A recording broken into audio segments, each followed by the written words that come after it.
Découverte Magazine. Découverte Magazine. Le mag qui ouvre les yeux et l'esprit pour découvrir des initiatives du Lot-et-Garonne. Découverte Magazine. Découverte Magazine présentée par Aurélie Véron.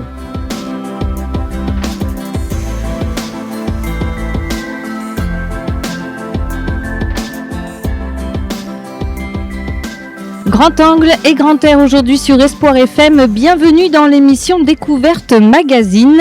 Et pour ce numéro exceptionnel, nous avons posé nos micros et nos valises en plein cœur d'Agen. Le soleil est au rendez-vous, il fait chaud, l'ambiance est donc chaleureuse et pour cause, nous enregistrons cette émission depuis le festival Mémoire qui fait battre le cœur du quartier des Cornières le samedi 27 juin. Un événement unique qui célèbre les artistes d'ici, le spectacle vivant, le partage et bien sûr nos racines locales. Alors pour aller à la rencontre des artistes exposants ou en représentation sur la scène du festival Mémoire, je ne suis pas seule. J'ai avec moi à la technique Gabin. Merci Gabin de tenter l'expérience radio avec nous. Et pour animer et recevoir nos invités au micro, eh bien c'est Guillaume qui m'accompagne. Ça va Guillaume ? Ça va très bien Aurélie. Allez, on se lance, chers auditeurs, installez-vous confortablement, ouvrez grand vos oreilles. Le Découverte Magazine au Festival Mémoire d'Agen, c'est parti.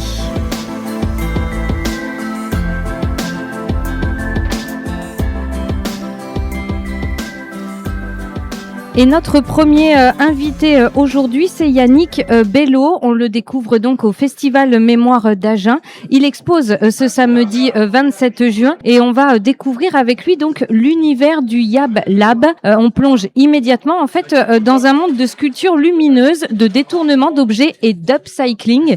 Pour nos auditeurs, comment on définit l'ADN du Yab Lab, Yannick ? Alors l'ADN déjà c'est le recyclage. Au tout départ c'est la volonté de détourner et de créer des objets alors plutôt décoratifs et du mobilier pour la déco quoi. Puis petit à petit en fait je me suis orienté plus sur la sculpture, voir la sculpture lumineuse. Donc l'idée c'est que chaque sculpture ait sa petite ambiance lumineuse. Qu'est-ce qui a été le point de départ ? Là il y a la canicule, donc c'est pile poil dans le truc. Une certaine conscience écologique et la volonté en fait d'être en lien avec mes valeurs. Voilà, tout simplement. Yannick, s'agit-il de donner une seconde vie à des objets oubliés, ou plutôt de leur inventer une nouvelle histoire ? Alors maintenant, on est plutôt dans une nouvelle histoire, effectivement. C'est-à-dire que je pars d'objets que je vais chiner, récupérer, trouver, et je vais réinventer, les adapter, soit directement parce que l'objet me renvoie à, je sais pas, un robot, un vaisseau spatial, un truc comme ça, ou carrément je vais travailler, j'ai une idée, je vais faire un croquis et je vais essayer de trouver les objets qui vont coller plus ou moins avec mon projet. Aujourd'hui, j'utilise aussi les objets en les décortiquant complètement, en utilisant les matériaux qui les constituent pour en faire autre chose. D'accord, ok. Vos créations ont des noms magiques et évoquent un univers très marqué. Quelles sont vos inspirations ? Là, je vois sur votre petit leaflet, sur votre prospectus, il y a plusieurs séries, les robotiques, les animaux. Oui, alors c'est souvent lié à des projets d'exposition. Je me suis mis à faire des animaux tout simplement parce qu'on avait une exposition collective autour des animaux, des mammifères, etc. Donc ça a démarré comme ça. Et puis là en ce moment, je suis plus sur des objets volants un peu non identifiés, mais toujours avec une idée de rétrofuturisme, un côté un peu Jules Verne. Oui, j'allais vous le dire. Voilà. Ouais. C'est, Dans la série Animaux, je retrouve cette touche assez Jules Vernienne, si on peut dire. C'est ça. Ouais, carrément. C'est très très inspiré, mais c'est très joli aussi. Vous travaillez le métal, le bois, des éléments de récupération très variés finalement. Face à tous ces trésors oubliés que vous chinez, comment se passe le processus de création ? Vous avez dit que vous décortiquiez des objets. Ça va complètement être différent. d'inspiration, c'est-à-dire qu'il y a des objets que je trouve qui tout de suite vont m'interpeller, m'orienter vers une direction. Alors, je sais pas encore ce que je vais faire, mais en tout cas, j'ai une idée assez précise parce que l'objet tout de suite m'y fait penser. Et puis parfois c'est beaucoup plus long, ça traîne dans l'atelier pendant des années et puis tout d'un coup Révélation. ah mais ça plus ça fait ça. Voilà. Et puis d'autres fois c'est bon là par exemple j'ai une exposition autour des robots qu'on réalise avec une scénographe qui travaille aussi dans le cinéma, Nathalie Tisney qui est une amie. On travaille en fait sur un projet d'exposition itinérante avec une histoire de robots, etc. Donc là, par contre, j'ai une idée de robot, je sais où je vais aller. Après, comment je vais y aller, je sais pas encore. Mais en tout cas, on C'est y ça va. le plus intéressant. Voilà, on va adapter en fait la technique et aux matériaux et évidemment ce qu'on veut réaliser. Est-ce que vous avez comme source d'inspiration, parce que là je vois votre t-shirt, je vois aussi vos robots qui sont très années 50. Est-ce que le cinéma des années 50 avec ces univers un peu futuristes, néo... C'est ça. Ouais, C'est la SF obsolète. Ouais. Moi, j'aime bien ce côté un peu, effectivement, c'est très marqué avec l'enfance, évidemment, mais j'aime bien ce côté un peu désuet. C'est-à-dire que la SF, bon, j'aime beaucoup, évidemment, j'en ai lu comme tout le monde. Malheureusement, aujourd'hui, on va dire que la SF devient une réalité. Donc moi, c'est plutôt un objet de rêve, un objet de fantasmes rigolos, c'est ces vieux films, La planète sauvage, ces trucs-là. Enfin voilà, il y a des machins comme ça avec des vaisseaux improbables qui tiennent avec des ficelles. Voilà, mais donc ça c'est voilà, c'est ce genre de choses. Yannick, vous êtes artiste aujourd'hui. Est-ce que vous avez eu une profession avant ça? Alors j'étais graphiste au tout début, ça n'a pas duré puisque la publicité, bon, c'est quand même un milieu particulier et finalement j'étais peut-être un peu trop rêveur pour aller là-dedans. Après j'ai fait de l'animation socio-culturelle, j'ai été pendant 25 ans directeur d'accueil de loisirs, en centre de vacances, en maison de quartier, etc., notamment en région parisienne. Et puis la volonté de changer de métier et on s'est installé en fait dans le Lot-et-Garonne avec mon épouse et les enfants. Qu'est-ce que je fais? Voilà, j'avais cette idée derrière la tête. Il y avait un atelier en plus, donc je me suis dit allons-y quoi, on va tester. On va essayer. Alors au début c'est ce que je disais, c'était plutôt des objets de déco, des objets détournés, de déco, des lampes, des choses comme ça. Et puis chasser le naturel, il revient au galop. Très vite en fait c'est devenu de la sculpture parce que c'était un peu ce qui me constituait. La place de la lumière justement sur vos œuvres, c'est quelque chose de particulier? Alors, elle peut être, comment dire, elle est un peu anecdotique quand même. C'est pas des lampes, on est vraiment dans de la sculpture. Mais l'idée, c'est d'éclairer l'objet. Mais c'est surtout d'avoir un rapport avec lui. C'est-à-dire que si vous posez une sculpture sur une étagère, c'est une sculpture sur une étagère. Si vous posez une sculpture avec de la lumière sur une étagère, tous les jours, vous allez lui donner vie. Et ce petit rayon de lumière, en fait, il donne vie à l'objet. Voilà.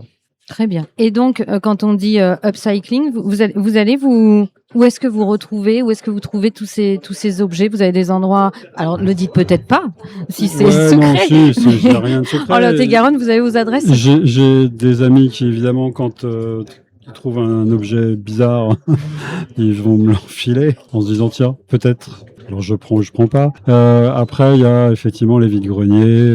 Il y a à côté de chez moi à Lavardac il y a Une recyclerie aussi. Une recyclerie exactement. Donc ça permet de faire le plein. Et notamment j'utilise beaucoup de laiton pour donner un peu de petit côté kitsch. Et en fait ça on retrouve ça dans des objets marocains ou autres, en dinanderie, en plat, en choses comme ça, que j'utilise, que je découpe, que je fonds. Enfin, voilà. Il y a aussi une certaine souplesse dans le laiton. Il y a une souplesse dans le laiton qui permet. Et puis il y a ce côté un peu doré, évidemment, qui fait plaît. la blague. Même si moi j'aurais tendance à le noircir un peu. D'accord. Pour qu'il fasse un peu usé. Voilà. J'aime que mes pièces en fait fassent usité. Voilà, qu'on sente que il y a de l'ancien, qu'il y ait de l'ancien, de la vie, de la mémoire. Que ça brille mais pas trop, voilà. Du coup, aujourd'hui, on est à Agen, au festival Mémoire. Dans votre travail, il y a une mémoire des objets. Est-ce que notre société de consommation vous inspire par le rejet de certains objets, notamment, qui sont utilisés très peu de temps et finalement, vous voulez les remettre un peu, on va dire, sur le rayon en vie, oui, leur donner vie. au début, c'était ça. Un petit peu, mais c'est vrai que la société de consommation d'aujourd'hui me désespère plus qu'elle ne m'inspire. En tout cas, elle rejette beaucoup de déchets et moi je vais prendre ma petite partie parce que vraiment c'est une infime partie et en plus c'est des objets triés donc c'est des objets qui ont quand même un petit truc. L'idéal, ça aurait été de faire des choses avec le plastique, mais le plastique, comme c'est une matière qui est pas noble, ça marche pas, quoi. Enfin, c'est pas fantastique. Pour moi, ça fonctionne pas, quoi. et c'est pas fantastique, effectivement. Après, il y a des artistes qui font ça très bien, mais moi, c'est pas, voilà, j'arrive pas. Il y a moins d'âme dans le plastique aussi. Je pense que dans les métaux, on retrouve, et puis dans les yeux des gens. Aussi. Voilà, si vous faites un robot en plastique avec des objets en plastique, ça reste un truc en plastique. Ouais. Voilà, il y a la dimension rêve, elle va être dans les yeux des enfants peut-être, mais pas dans l'adulte. Voilà. Donc évidemment, on est artiste, on est artisan d'art, donc la notion d'argent évidemment a son importance. Donc ça n'a pas le même coût, évidemment. Est-ce qu'on peut parler aussi de quelque chose qui peut être important? Parce que c'est vrai, quand on est artiste, on parle de sa manière de créer. Tout à fait. Vendre, c'est important aussi, Yannick Bello? A-t-on vraiment le choix? C'est-à-dire que pour que l'aventure puisse continuer, il faut vendre, il faut trouver à générer de l'argent pour pouvoir continuer l'aventure, sinon ça s'arrête. Alors moi, c'est pas une entreprise au sens où, c'est une entreprise parce que ça fait un peu d'argent, mais elle est réinvestie pratiquement. Donc c'est pas une entreprise qui génère vraiment beaucoup d'argent. Mais ça me permet de continuer. Voilà, donc c'est ça le truc, quoi. Après, la retraite sera maigrelette. Mais l'art n'a pas d'âge. Ouais, c'est ça, ouais. Vous comptez justement créer jusqu'à... de toute façon, je pense qu'à un moment, c'est vital, donc j'aurais pas... d'une façon ou d'une autre, il y aura toujours de la création, puisque en fait, j'avais mis ça un peu sous le couvercle, mais c'est ressorti à un autre moment, quoi. C'est-à-dire que je peux pas vivre sans. Donc il y aura toujours de la création. Si vous voulez venir voir Yannick Bello, c'est aujourd'hui au festival Mémoire. Mais quand on va diffuser cette émission, ça sera plus possible. Ce sera fini. Donc pour venir voir Yannick Bello au Yab Lab, c'est au 38 rue de la République à Barbaste, 47 230. Alors ça c'est mon atelier. Mais ça c'est votre atelier, d'accord. Pour tout dire, en fait, il y a un showroom. Alors je suis président de l'association Gamma aussi, mais ça on en reparlera peut-être. D'accord. Et en fait, juste deux mots sur Gamma. Ouais, Gamma, c'est une galerie qui est rue du Moulin des Tours à Nérac, qui est juste à côté d'un bâtiment patrimonial, qui est dans un bâtiment patrimonial d'ailleurs. Et en fait, on essaie de faire vivre ce lieu avec à peu près 25 artistes et artisans d'art. Très bien. Et c'est le plus beau des showrooms, quoi. Ouais. Carrément. Un site internet aussi, le www.leyablab.com. Tout à fait. Et si vous voulez contacter par mail Yannick pour discuter avec lui, passer commande aussi, vous avez son mail, leyablab, comme ça se prononce, @gmail.com. Merci Guillaume, merci Yannick Bello d'avoir pris un peu de temps avec nous. À très bientôt alors. Très bientôt, et bonne continuation. Et nous on continue justement notre émission Le Découverte Magazine avec de nouvelles rencontres dans quelques instants.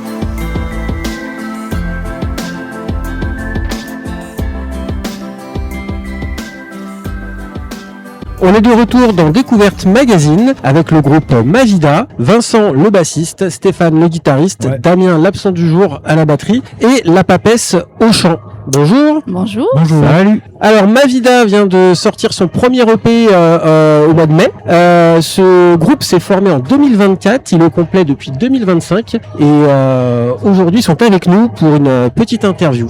C'est ça. Pour le moment, c'est tout bien renseigné en plus. Ouais. Parfait. T'as On lu est les journaliste fiches. ou on l'est pas? Ouais, c'est bien, c'est bien. Très bon journaliste et très bonne radio, on va en profiter. Merci. Est-ce que vous pouvez vous présenter, en tout cas présenter le groupe Mavida, voilà, votre univers, ce que vous aimez jouer, dites-nous-en un peu plus. L'historique du groupe Mavida, ça a commencé avec Damien, le batteur, qui a passé une annonce sur un site de musique. Et on est rentrés tous les deux en contact, en discussion, on a commencé à jouer ensemble, puis on a cherché un guitariste, on en a passé quelques-uns, et puis on a trouvé un guitariste avec qui ça collait assez bien, on a commencé à faire nos premiers morceaux, et puis après pour des histoires de groupe, on s'est séparés, enfin, on avait rencontré Magali aussi entre-temps, on avait le chant en fait. Ouais, moi je suis arrivée en septembre 2024, j'ai répondu pareil à la petite annonce. Ok. Visiblement, ils m'ont gardé, ça veut dire que ça a plutôt collé. Tout à fait. Donc on a démarré comme ça à 4, on s'appelait pas Mavida encore à l'époque. Et puis effectivement, au niveau guitare, on s'est cherché un petit peu. Et puis finalement, Stéphane nous a rejoint en juillet. On va fêter nos 1 an tous les 4. Fin juin l'année dernière. Ah ouais, fin juin. Je crois que Ok, c'est- pardon. c'est là, Ah, c'est ça se trouve l'anniversaire, c'est je crois. aujourd'hui. Oui, possible. Ouais, faudrait J'ai pas vérifier. noté. Et Stéphane qui a Le mestring. assuré, parce Merci. qu'il est arrivé 15 jours plus tard, on faisait notre premier festival. Ouais. Ah oui. Ouais. Donc il s'est mis tout le set dans Ouais, les doigts ouais. et il est Et rentré ok. dans le feu Ouais, de ça va. l'action. Voilà. Combien de chansons? Il n'y en avait que 5. À ce moment-là, D'accord. c'était encore petit puisqu'il faut Ouais. préciser qu'on fait que de la compo. Ok. Donc forcément, Pas de cover. Non. Ah, rien. ok. Ouais, c'est un choix vraiment. On essaye de répéter une fois par semaine et de se consacrer qu'à la compo. Donc forcément, ça a un rythme un peu plus lent. Aujourd'hui, on en a 10. Oui. Donc on a doublé quand même en 1 an, c'est pas Ouais, mal. c'est bien. Ouais. Et on a un rythme d'à peu près 1 concert par mois. Donc voilà, ce qui est pas mal. On est plutôt content de ce rythme-là. Et puis voilà. Donc là cet été, on fait quelques dates tranquilles et puis on va continuer entre les concerts. On continue à D'accord. composer, on continue à bosser. Ouais. Le premier EP s'appelle Arnaque. Non, Terre amère. Terre amère. Pardon, Terre-Mère. Terre amère. Terre amère. Terre amère. C'est un On restaurant. va arriver. Terre mère. Terre amère. Pourquoi ce nom d'album? Alors le nom de l'album, on a cherché un moment parce que nous Ouais. on a beaucoup de débats D'accord. avant de Très se bien. C'est la décider démocratie. pour les noms. Terre amère, c'était un peu une synthèse, on va dire, des différents titres. Sur ce titre, donc il y a 5 morceaux. Sur cet EP, pardon, il y a 5 morceaux où effectivement on oscille entre des rancœurs, des trucs difficiles, des trucs un peu sombres, et puis en même temps, parce qu'on est quand même on a tous un âge un peu avancé, mais en même temps on est des grands gamins, donc on a gardé quand même ce sourire et cette envie de déconner ensemble. Donc c'est ce mélange là. La terre, c'est un truc aussi qui nous tient à cœur. On a une asso à côté de ça qui Ok. s'appelle Terre de Rock. D'accord. Donc c'était aussi l'idée de garder ce truc là, et puis voilà, on vient profondément de la terre, et c'est notre petite contribution aussi. Vous êtes du cru. alors. On est du Ouais. Lot-et-Garonne tous. Ok. C'est ça. On vit tous plus ou moins à la campagne, donc voilà, la terre c'est quand même un truc important pour nous. Ouais. On voit Vous bien avez vos racines. cette période de canicule qui est quand même, il va falloir s'en préoccuper un petit peu plus aussi. Donc voilà, est-ce que ça répond bien à la question, parce que je parle beaucoup. Non, mais, mais c'est très bien. Ouais. Au moins, on vous découvre et c'est très ouvert. C'est Pour parfait. l'écologie, on joue sur des instruments électriques. Ouais. solaire, faut le Solaire, dire. bientôt. faut le dire. Qui sait. Ah ben voilà, après on Eh oui, peut Damien pas- il vient de Nice, notre batteur. Ah là là. Ouais, il vient de Originaire de- Nice. Ouais, c'est pour ça qu'il est pas là. Ouais. Non, mais Il on a arrivera plus accepté. tard. On a quand même très bien accepté. Un très bon batteur. Ouais. Qui nous Ok. convient puis totalement. C'est Ouais. certainement lui qui vit le plus à la campagne. C'est sûrement Oui. lui qui vit le C'est plus clair. dans la terre. Il en a manqué peut-être à Nice, c'est pour ça. D'accord. Votre univers musical, de quoi se compose-t-il? Quelles sont vos inspirations? Qu'est-ce qui vous a nourri jusqu'à maintenant pour vous donner l'envie de faire de la musique? Quels sont vos groupes qui vous ont inspiré? Alors, moi, il y a plein de guitaristes parce que j'ai un prof de musique qui m'a appris le rock classique, hein, les Hendrix et tous les classiques de Woodstock et tout de l'époque. Après, j'ai vraiment beaucoup apprécié le blues. Mhm. Et après, en voulant améliorer mes solos, je me suis mis dans le jazz. D'accord. Et donc, j'ai joué de mes 26 ans jusqu'à l'année dernière, j'ai fait beaucoup de jazz, quoi. Ok. Et vu que je trouvais pas forcément des gens qui voulaient monter un groupe de jazz, c'est un peu compliqué, quoi. J'habite à Villeneuve, donc c'est une petite ville et tout ça. Ou j'avais pas le niveau pour jouer avec des gars qui étaient vraiment bons, ou sinon ça intéressait personne. Excuse-moi, on fait une pause. Du coup, ça veut dire quoi par rapport à nous? D'accord. On Oui, a oui, pas on a le- bien entendu, les En fait, auditeurs aussi. Ouais, t'es en train de dire qu'en fait, tu cherchais un groupe de nuls, quoi. Mais non. Là, si, moi, c'est c'est ça pas que j'ai ça. retenu, tu vois, je suis Non, vachement c'est pas blessée. ça. Ah, ben, je suis Pas désolé. nul, mais pas trop fort quand même. Mais pas trop fort, quoi. Non, c'est- Moyen, en quoi. fait, c'est vraiment, à force de faire des jams et tout ça, j'essaie d'essayer de monter monter un petit quintet, un truc comme ça, et personne n'était intéressé.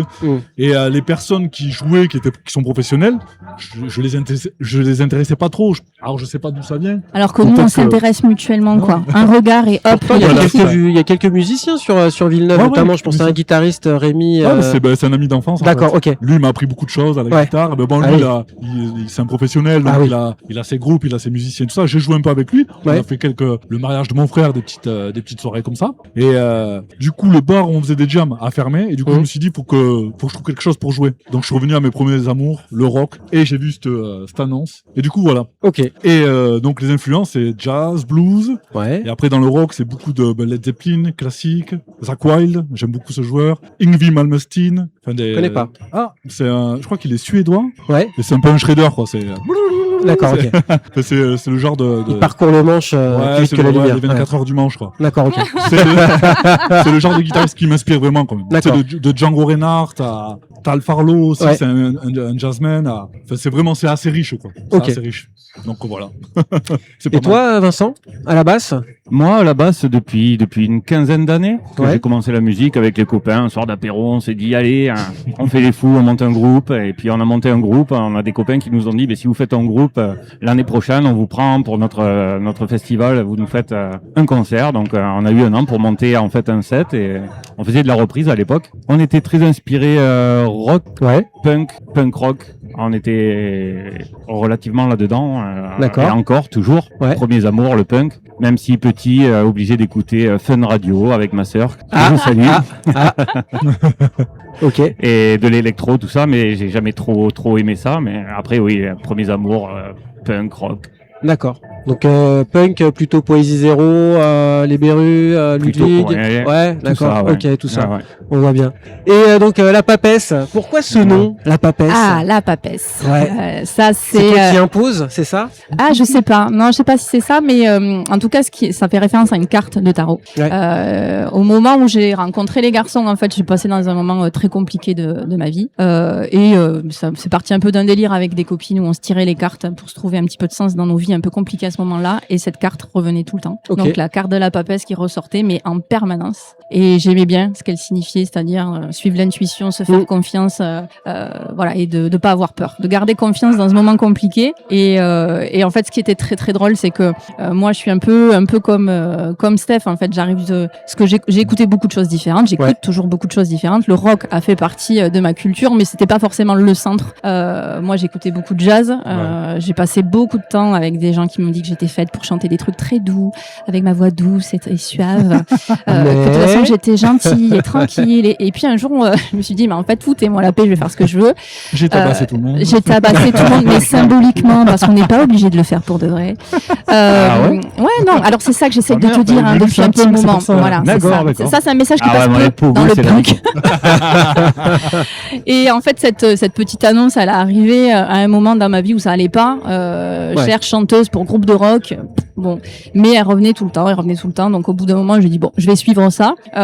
C'est comme si je te coupe, je l'ai vu 3 fois cette annonce. Mais oui, elle revenait sans cesse. Donc des fois dans la vie, t'as envie de suivre quand même ce qui revient comme ça. C'est Damien qui gérait la messagerie. Donc c'est avec Damien que j'ai échangé. On s'est tout de suite super bien entendu. Il m'a invité à prendre part à une répète et il m'a dit écris quelques lignes, on voit si ça colle avec la première compo qu'il m'avait envoyée. Et en fait, le premier texte est venu tout de suite. Donc je suis arrivée à la première répète et j'ai fait le morceau et on n'a jamais touché ce morceau, on n'a jamais rien réécrit, pas une seule ligne. Donc c'était Sonné qui fait partie des textes, des morceaux qui sont sur le P. Et voilà, en fait. Donc des fois, voilà, il y a rien qui me prédestinait à rentrer dans ce groupe-là et à être dans ce style-là. Mais en tout cas, ce que je sais, c'est que ça me fait beaucoup de bien. Par ailleurs, j'ai un duo où effectivement, je vais être dans des choses beaucoup plus douces et encore que. Mais du coup, j'ai mon équilibre là-dedans, quoi, dans les deux. Et, on sent une complicité entre vous déjà. Enfin, voilà, il y a.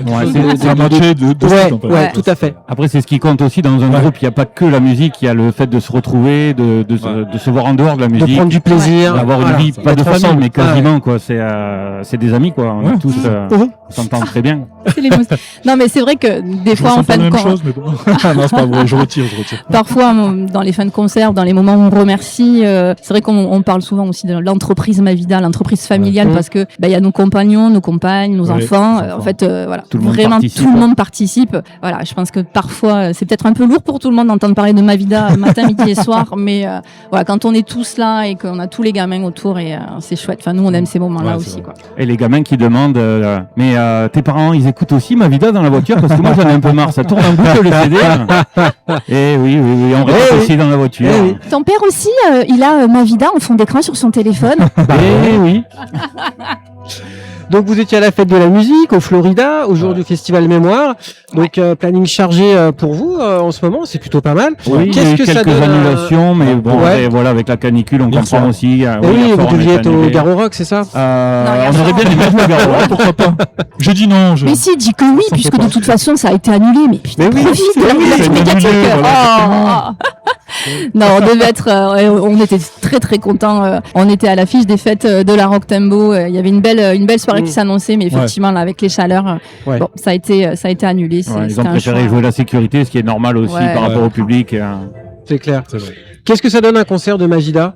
Quel est votre lien avec le public ? Comment ça bouge là quand vous êtes en concert ? Je pense que ça nous ressemble en fait, parce que on ne s'interdit pas de prendre le temps de déconner entre nous, de déconner avec le public, d'expliquer aussi un petit peu de quoi parlent nos morceaux, parce que de la compo c'est pas évident. Quand tu connais pas un groupe, que tu connais pas les morceaux, forcément il faut faire exister le titre entre les morceaux pour que les gens comprennent un petit peu de quoi ça parle. L'énergie effectivement elle y est pour beaucoup. Ouais, on met beaucoup d'énergie et on a Damien derrière la batterie qui met tout ce qu'il a, il donne tout vraiment pour que les morceaux explosent et que ça fonctionne vraiment bien. Et on le remercie. Il nous manque Damien. Petite dernière question, du coup la musique est une passion. Est-ce que vous travaillez à côté ou est-ce que vous arrivez à en vivre ? Vous travaillez à vivre, non. On travaille tous à côté. D'accord. Ok. Je croyais travailler l'instrument. On travaille notre musique, oui. Travailler notre musique. Mais non, aujourd'hui, clairement, on est tous à temps plein, on bosse tous, donc effectivement, c'est du boulot. Des grosses journées, Ouais, parce que il faut imaginer tout le boulot qu'il y a à côté. C'est-à-dire qu'aujourd'hui, il faut tout faire. Il faut te faire exister sur les réseaux, sinon t'existes pas. Il faut faire des radios comme aujourd'hui. Il faut faire les visuels. Il faut faire trouver le studio. Il faut faire. Il faut composer. Il faut écrire. Parmi tout ça, c'est bien. il faut trouver du temps pour composer. Mais des fois, en fait, ce qui devient fou, c'est que ça devient. Mais quand il te reste du temps, tu vas faire de la musique. Mais en fait, tout le boulot qui est à côté, puis quand t'es un groupe amateur comme nous, comme il faut tout faire, chercher de l'argent, chercher des trucs. Au début, on n'avait pas ces contraintes parce qu'on a composé, on a commencé à jouer. Puis si on veut que ça marche un peu, on est obligé de démarcher. Toutes ces choses-là sont très chronophages et on perd un peu de temps en composition. Mais là, on va se repencher sur la compo à la fin de l'été après les concerts et on va repartir pour vous en mettre plein les oreilles. Et avec grand plaisir. Merci beaucoup Mavida. De rien. Beaucoup à Damien qui a pas pu être là. Damien. Voilà, qui est à Nice. Polo. Voilà. Non, il arrive. Il a des obligations familiales. Il vient de Nice. Parfait. Vous pourrez donc écouter Mavida notamment sur leur chaîne YouTube. Voilà. Donc le premier EP qui est sorti en mai 2026. Donc il y a pas si longtemps que ça, qui s'appelle Terre amère. Exactement. Voilà. Et on vous diffusera la chanson Arnaque pour que vous puissiez vous plonger dans cet univers. Merci beaucoup Mavida. Merci beaucoup. Merci à vous. Merci. Au revoir. Au revoir. Au revoir.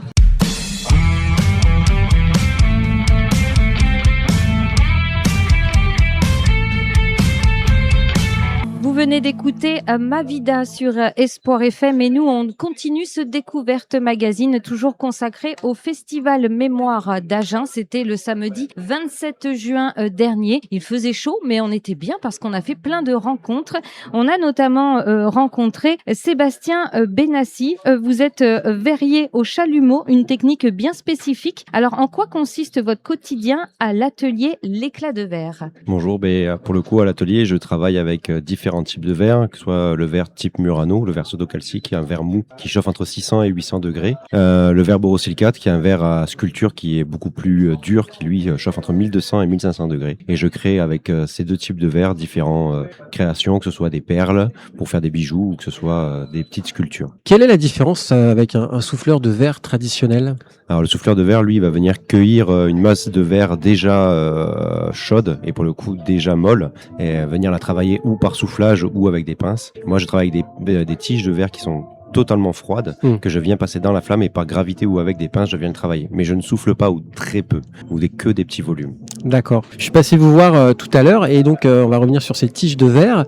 Contrairement aux souffleurs traditionnels, vous, elles sont déjà colorées, vos tiges? Ouais. Exactement. Elles sont déjà colorées. C'est différents oxydes métalliques à l'intérieur, tu vois, de l'or, de l'argent, du cuivre et ainsi de suite, qui font que moi, que je les achète déjà colorées. Et après, je travaille aussi mes propres baguettes, que ce soit avec du verre de recyclage ou alors avec du verre transparent et des pigments. Je viens directement façonner mes propres baguettes aussi. Ah, vous pouvez aussi rajouter des pigments. Exactement. Comme un souffleur. Exactement.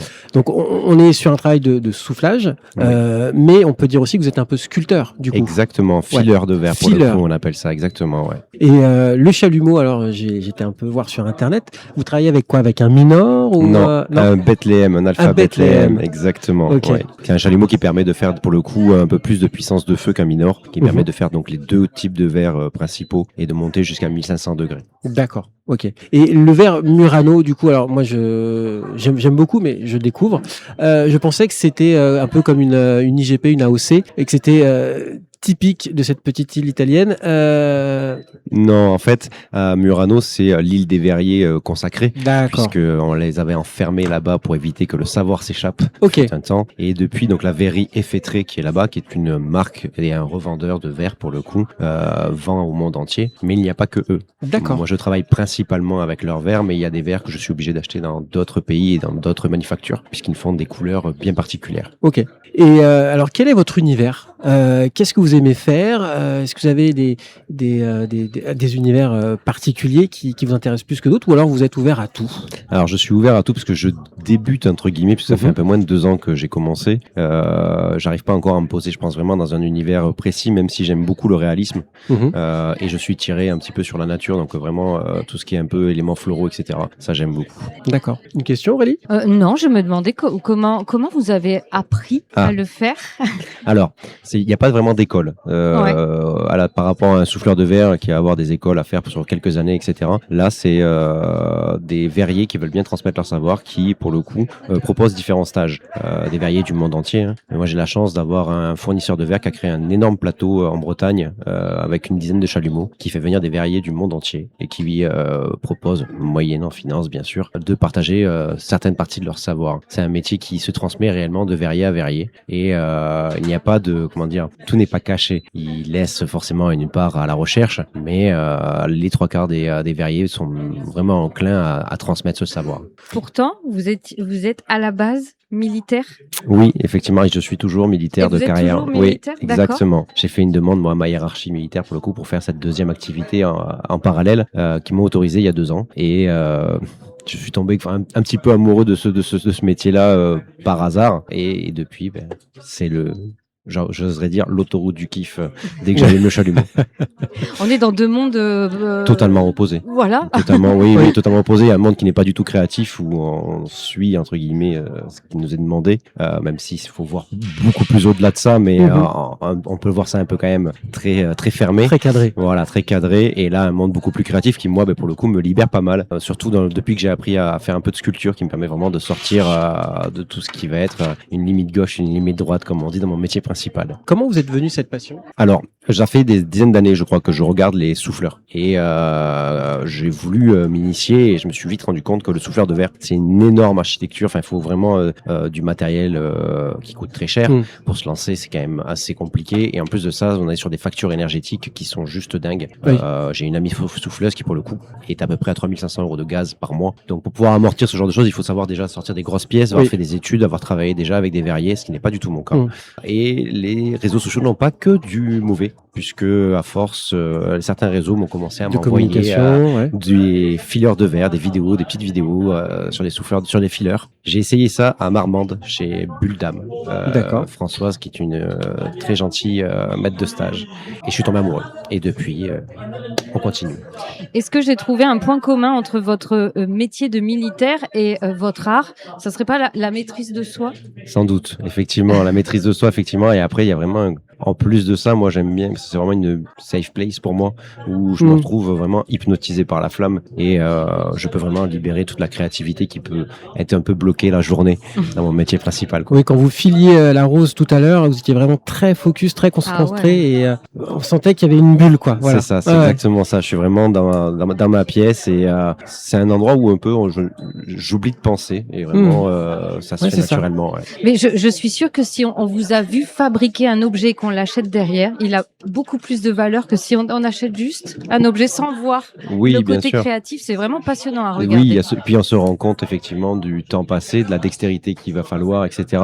Et puis moi j'aime beaucoup voir justement ce matériau qui est un matériau froid quand même, qu'on le veuille ou non, se transformer dans la flamme. Et quand je me prête mes lunettes de verrier pour le coup au public et qui voit ce matériau devenir en fusion dans cette flamme, pour le coup c'est vraiment un moment où ça s'illumine, où ça prend vie. Effectivement, une pièce qui a été créée là à l'instant T est plus facile à vendre et je pense que ça touche les gens qui sont en face. Ouais. Qu'est-ce que vous faites principalement comme objet? Qu'est-ce que vous aimeriez faire, vous, principalement, quand vous aurez atteint une technicité, un niveau, voilà? Je vois là, je pars sur vraiment, je suis un peu touche à tout, puisque pour le coup, j'en suis encore au début et je suis un peu un enfant. C'est très bien. Indiscipliné, justement, pour le coup, parce que vraiment, je veux tout toucher. Là, je suis tombé récemment sur la dentelle de verre qui permet de faire des sculptures, des énormes sculptures. Et ce qui n'est pas vraiment mon cas, là, tout de suite.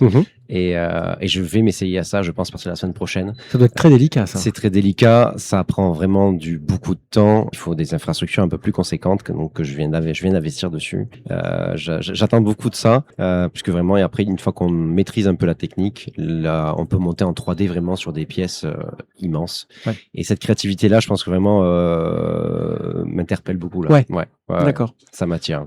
Donc on sent que l'armée petit à petit s'effile. C'est ça, j'en suis sur une fin de contrat. Hein. Je m'arrête dans 1 an et demi et je suis en bout de contrat dans 1 an et demi et pour le coup, je pars là-dessus sur si je peux en vivre, si je peux vivre de mon art, tant mieux. On vous le souhaite. Merci. Est-ce que on peut vous demander dans quel corps vous êtes pour l'instant? Je suis moi ici à Agen pour le coup aux transmissions, au 48e régiment de transmission depuis 2011 ici et j'étais avant à Limoges. D'accord. Aux transmissions donc. Ouais. Ok. Le travail du verre, c'est un savoir-faire millénaire. Comment vous intégrez cette notion de tradition, de mémoire des gestes, tout en apportant votre touche moderne et contemporaine? Là, c'est très particulier parce que pour le coup, en discutant avec mes pairs, au final, on a tendance à se rendre compte que on n'a pas tout à fait les mêmes techniques que nos aînés, puisque les technologies ont évolué très très vite là depuis très peu de temps. Et donc pour le coup, on repart un petit peu avec une page blanche et un peu à zéro, même si il y a quelques us et coutumes, mais on repart vraiment sur des pages blanches. Donc c'est varié tous les jours là maintenant. Ok. Quelques informations sur votre atelier peut-être, un site internet, des réseaux sociaux pour le coup pour le moment sur Instagram et Facebook, l'éclat de verre 47 exactement, ou Sébastien Benassi, on peut me trouver sur les deux. D'accord. TikTok récemment puisque je fais quelques lives le soir, mais c'est très irrégulier pour le moment, puisque dû à mon double emploi. Donc on vous voit filer en direct. Exactement, c'est exactement ce que je fais souvent le soir assez tard, mais c'est exactement ça. On peut voir la flamme agir en pleine nuit. Ouais. Ok. Une dernière question? Eh bien non, merci. Non. Merci beaucoup. Merci beaucoup. Oui. Voilà, un plaisir de vous rencontrer et de découvrir votre art. Merci beaucoup. C'est ça, les belles rencontres du festival Mémoire à Agen. Merci Guillaume. On revient dans quelques instants avec un nouvel invité. Avec plaisir. Merci. Merci Sébastien. Merci beaucoup.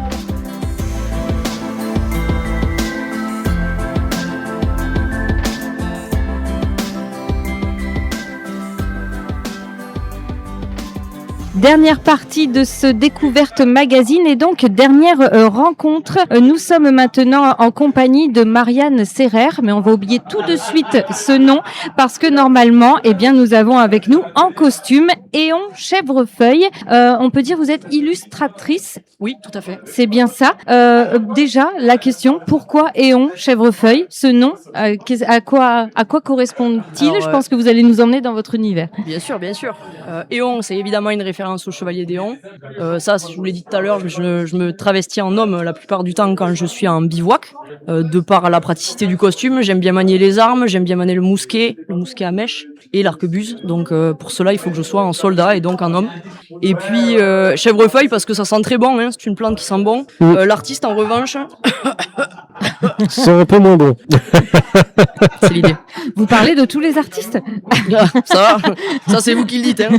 Non, parce qu'il faut le dire à nos auditeurs, vous êtes quand même habillés avec des vêtements, on va dire, des répliques d'époque. J'ai cru voir des chaussettes en laine. Exact. Par-dessus, en dessous, il y a encore un autre habit qui vient recouvrir les pieds. Vous avez une chemise en lin. Exact. Voilà, donc manche longue, même si elle est bouffante, c'est voilà, avec un gilet doublé. Tout à fait. Voilà. Il faut dire qu'il fait aujourd'hui à peu près 35 degrés. Minimum. C'est l'histoire de notre vie. On fait ça tous les étés, donc on a une certaine accoutumance à ça. Faut dire que on aime aussi se faire violence pour le plaisir de pratiquer notre passion. Et là, je vais du coup embrayer sur les Héritiers du Geste. C'est une association qui m'accompagne aujourd'hui, qui est une association de reconstitution historique, du coup, et c'est pour cette raison que je suis en costume aujourd'hui parmi vous.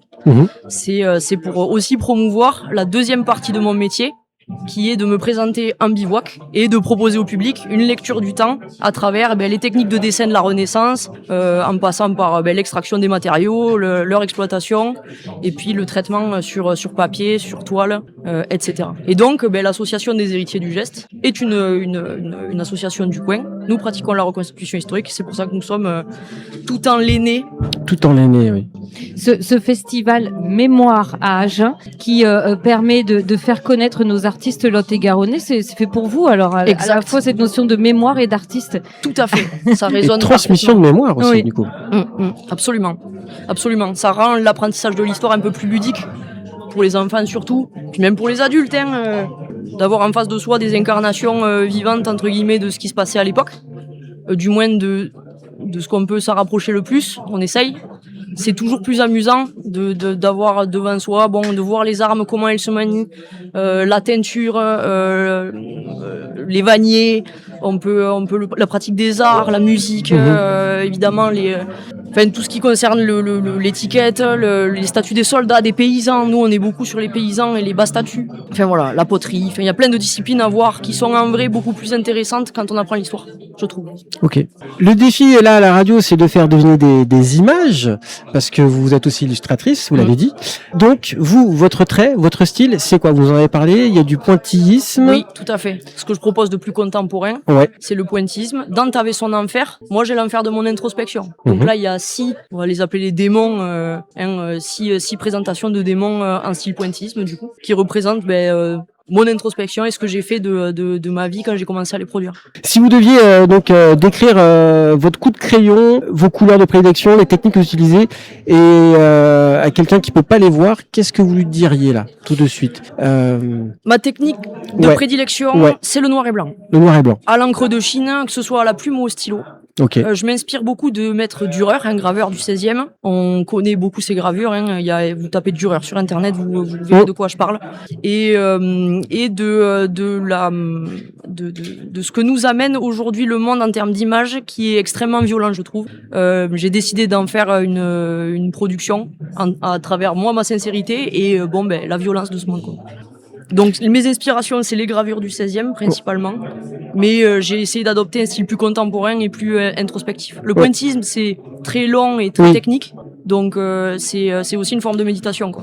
Complètement. Est-ce que le fait de créer ici, dans la région, ça vous nourrit, ça vous inspire, ça vient développer des choses en vous, dans votre imaginaire? La région, sur l'art contemporain, non.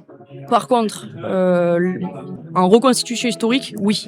Parce que déjà le 16e et 17e siècle, c'est pas des périodes en France qui sont très en amour. Souvent, on préfère le médiéval. Peut-être plus tard, à 18, napoléonienne, tout ça. Dans le nord-est en France, on a une très grosse histoire à rapport avec la guerre de 30 ans, pardon, j'ai un peu bafouillé. Au XVIIe siècle. Mais ici, dans le sud de la France, c'est assez peu représenté. Et nous, dans le coin, on a une grosse période de batellerie, notamment à Garonne, qui est représentée d'ailleurs par une autre association du coin, Dame Sidonie. Je vous laisse, je fais la promo d'un peu tous les copains. Vous avez raison. Et pareil, on fait de la reconstitution historique autour de les petits peuples, en fait. Et c'est ça, moi, qui me fait vibrer. C'est le petit peuple de France. D'accord. Eh bien, en tout cas, merci beaucoup. Si on veut retrouver vos œuvres, est-ce qu'on peut les retrouver sur Internet? Bien sûr, j'ai Instagram et Facebook. Et sinon, j'ai un mail et un numéro de téléphone. Très bien. Et donc, si on veut en savoir plus aussi sur le côté historique, à vous retrouver aussi en reconstitution, comment est-ce que l'on peut faire? Suivez les informations de mon compte Instagram et Facebook et un chèvrefeuille sur les deux, c'est le même. Et sinon, n'hésitez pas à suivre les héritiers du geste ou encore Dame Sidonie pour les reconstitutions lors lesquelles nous serons présents. Et si des auditeurs veulent participer à vos reconstitutions, veulent peut-être même intégrer les différentes associations, téléphonez-nous. Voilà, exactement. Et on en parlait hors antenne, mais pour ceux qui sont fans de combats médiévaux, il y a du Béour aussi. Tout à fait, voilà. à Caux-de-Coste. À Caux-de-Coste, donc pas très loin. Ça peut être aussi une activité sportive, Très très sportive, Absolument. qui peut vous permettre de trouver un autre univers et de découvrir et de rentrer dans l'histoire médiévale et de participer à toutes ces reconstitutions. Merci beaucoup, Chevalier Éon. Merci à vous.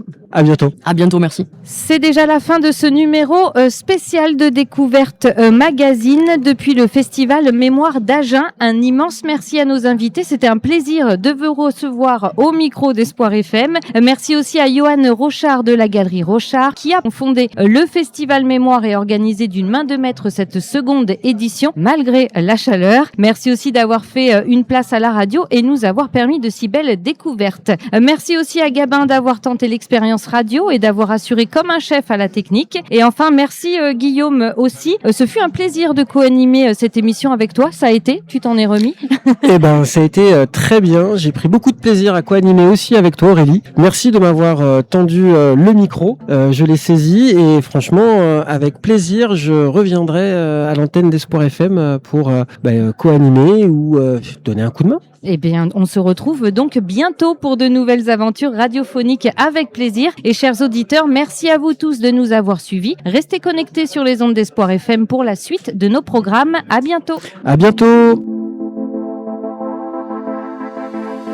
C'était Découverte Magazine. Découverte Magazine. Le mag qui ouvre les yeux et l'esprit pour découvrir des initiatives du Lot-et-Garonne. Découverte Magazine. Présenté par Aurélie Véron.